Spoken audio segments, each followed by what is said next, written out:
Consultório CBN, com Henrique Bonaldi. Oferecimento Med Senior, o plano de saúde para bem envelhecer.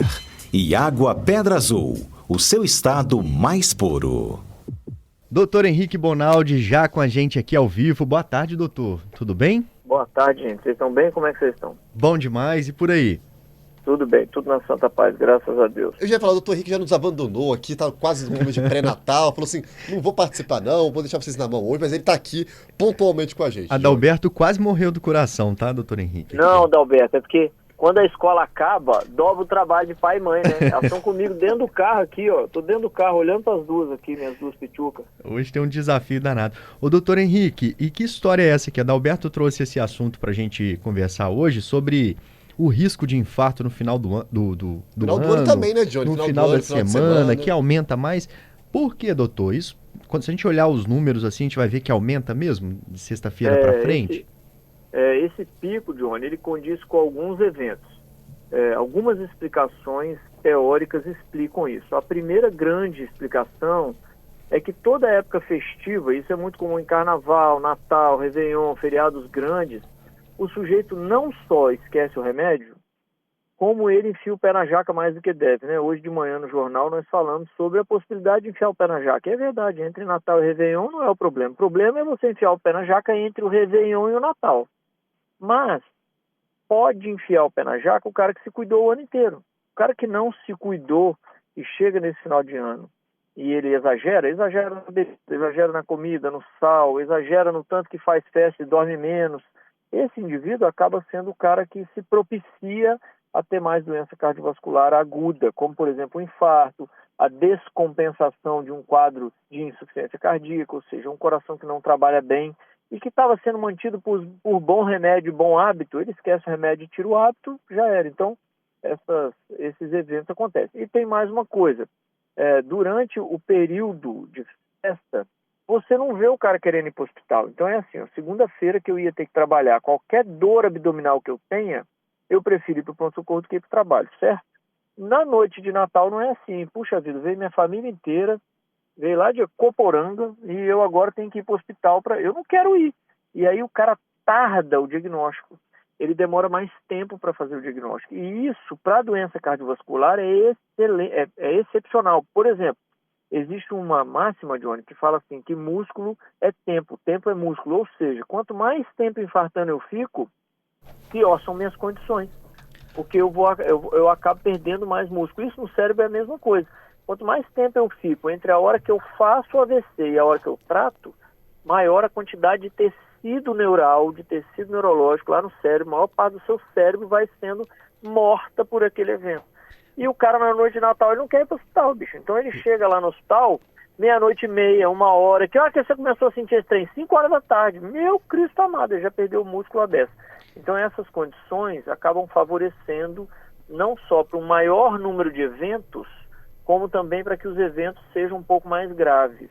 Isso é bom a galera escutar, gente, agora, para o cara perceber que pode enfiar o pé na jaca? Pode, desde que você tenha se cuidado bem durante o ano inteiro.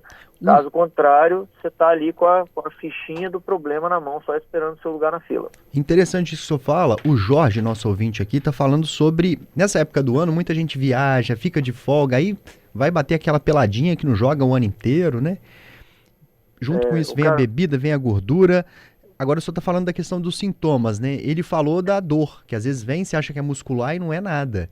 Tem que tomar cuidado com isso também, né, doutor Henrique?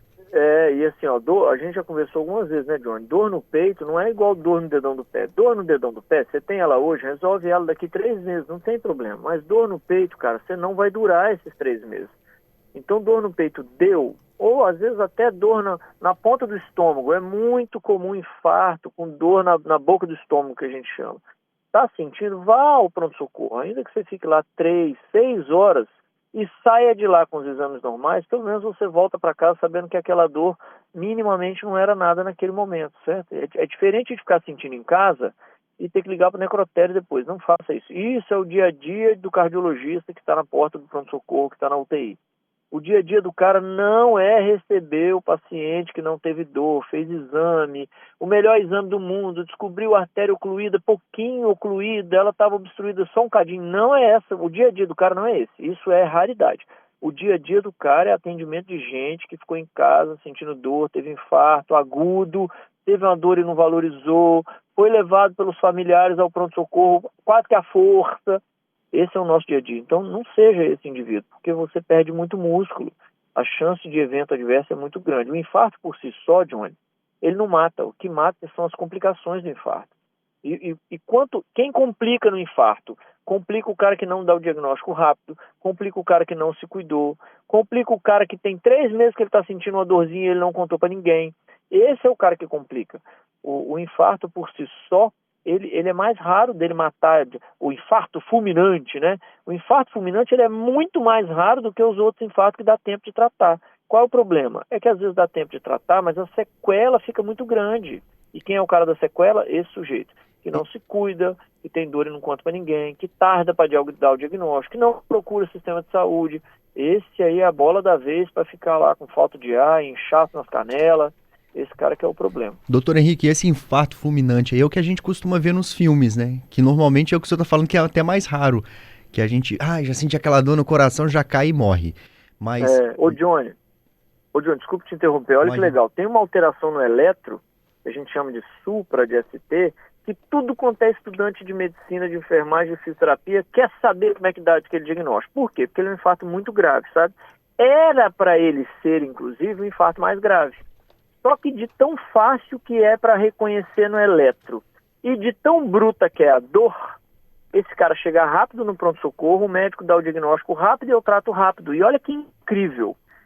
Fisiologicamente é um infarto mais grave, porque ele oclui, ele obstrui, ele tampa o vaso sanguíneo do coração 100%. Não passa fluxo nenhum. Então por que ele não é grave? Porque eu descubro rápido. E aquele outro infarto, que tem uma nuance menor de dor, o eletro é um pouco mais confuso, o próprio sujeito não se reconhece com tanta dor, esse é o mais grave. Então eu perco, olha que loucura, Johnny, eu perco proporcionalmente mais doente do infarto mais simples do que do infarto mais bruto, porque o infarto mais bruto, eu dou diagnóstico mais rápido. Você está entendendo o que eu quero dizer? Então, o meu perigo, o meu doente perigoso é aquele que não reconhece, é aquele que não enxerga, é aquele que não quer ver que está com dor, é aquele que não quer ir para o hospital, é aquele que demora, é aquele que não se cuida ao longo do tempo, porque o outro é fácil, é rápido eu entender que ele está grave. E eu curo ele mais rápido. Doideira, né? Doideira mesmo. Talvez seja isso que aconteceu até com a mãe do nosso ouvinte aqui, ó. Ele tá dizendo, Luiz, que a mãe dele tem 89 anos, doutor Henrique. Ela passou mal, teve uma parada cardíaca de 6 minutos. Correram com ela para o hospital, ficou 6 minutos parada, ressuscitaram lá a mãe dele, fazendo as manobras. Ela ficou 11 dias na UTI e voltou sem sequela nenhuma. Ele tá até te perguntando aqui, será que foi um milagre ou isso acontece no dia a dia do hospital com frequência? Esse é um milagre com explicação, né? Um milagre estatístico, estatisticamente, parte dos indivíduos que vivem esse é o quadro mais grave de infarto hoje no mundo, é infarto seguido de parada cardiorrespiratória. Esse evento é gravíssimo, a mortalidade passa de 90%, é muito difícil, principalmente para quem está sendo assistido fora do hospital. Dentro do hospital você ainda consegue reverter boa parte desse indivíduo, mas fora do hospital é muito difícil. Então é um milagre estatístico, mas ele tem uma explicação. Como ele é muito grave, muito sério, ele bate na cara do médico que atende, entendeu? É como se ele avisasse ao médico, e o médico fica sem muita dúvida. É diferente do cara que chega lá e fala, não, tem 3 meses que eu tô com essa dor, aí o médico já dá uma desvalorizada na dor. Então os eventos que teoricamente não eram para ser graves, são os que mais preocupam, que é exatamente os eventos que aumentam nessa época do ano, Johnny. Por isso que eu estou me fazendo referência a eles. Nessa época do ano aumenta esses sintomazinhos, essas pequenas alterações, o remedinho que o cara para de tomar, é um pouquinho de sal a mais. Ele vai colocando na panela dele pequenos ingredientes que no final das contas soma-se a uma sopa de problemas que ele vai ter mais severo, sabe? Então precisa se cuidar mesmo, não é papo. Quem escuta esse programa, John, já deve ter entendido que eu não sou um cara alarmista, eu sou um cara tranquilo, mas assim, as verdades do livro, elas são inegáveis, e isso está escrito no livro. Doutor Henrique, pelo que o senhor está falando aí, o infartando pode acontecer. Eu posso ficar infartando durante uma semana, sentindo aquela dorzinha, é isso? Sim, Johnny, não é um, dois casos que eu posso te contar de pacientes meus que eu vi na residência, que eu vi no hospital quando eu trabalhava no hospital, que chegam pra gente falando assim, não, já tem 3 meses atrás eu senti mesmo uma dor. Quando você pergunta pra ele daquela dor de 3 meses atrás, é uma dor que a gente chama de tipo A. A dor torácica, ela é dividida em A, B, C e D. A é aquela que mais parece com dor de coração e D é aquela que não tem nada a ver com o coração. Ele tem uma dor A quando ele te conta, então, ou seja, ele infartou há 3 meses atrás. O que sobra do infarto dele agora, que inclusive, na grande maioria das vezes, é o que leva ele ao consultório ou ao hospital, é falta de ar. E o que é aquela falta de ar? É o coração que virou uma gelatina dentro dele. É um coração que perdeu a arquitetura, virou um coração com insuficiência cardíaca. E o evento que determinou isso foi há 3 meses atrás. Johnny, se esse cara, naquele dia da dor, ele chega no pronto-socorro, ele não estava vivendo essa insuficiência cardíaca. O coração do cara estava preservado. Que eu ia dar o diagnóstico rápido, ia levar ele para o cateterismo rápido e ia resolver o problema dele rápido. Eu ia recanalizar aquela artéria que estava obstruída. E como ele não fez, eu estou vendo agora a repercussão da doença. Entende, Johnny? Entendo. Agora eu tenho 2 problemas. Eu não só tenho problema da doença da artéria, do vaso, eu tenho doença do coração. Isso piora muito a condição dele. E aí ele vai ter que fazer um acompanhamento ali mais próximo, né? O médico tem que acompanhar. Quem sofre um infarto tem que ter um acompanhamento mensal, semestral. Como que é isso, doutor Henrique? Isso é determinado de acordo com a condição do cara, né? Se o cara ainda tem muitos problemas eu acabo tendo que vê-lo mais vezes. Mas se eu já curei todas as artérias, ele está bem medicado, controlado, às vezes eu consigo fazer até de 6 em 6 meses, de ano a ano, a depender do sujeito. Só lembrar que quem mais infarta no mundo é quem já infartou. Então esse cara é o cara que mais tem que gostar do cardiologista. Não está gostando do seu, troca, meu irmão. Tem cardiologista em Vitória, tem um para cada poste. Pode ficar tranquilo que vai ter um que vai bater o santo. Tem que escolher o melhor aí, né? Não pode deixar de ficar sem consultar o médico. Obrigado, tá, doutor Henrique? Feliz Natal para o senhor, para sua família. Um abraço para as meninas que estão aí no carro ouvindo. Feliz Natal para a família toda, viu? Tá bem, para vocês também, viu, gente? Muito obrigado por mais esse ano aí. Vamos de um bom Natal. Enfia o pé na jaca quem pode, quem não pode, calma aí. Ano que vem você vai conseguir enfiar o pé na jaca. Com Deus, boa semana. Obrigado, um abraço para o senhor. Até.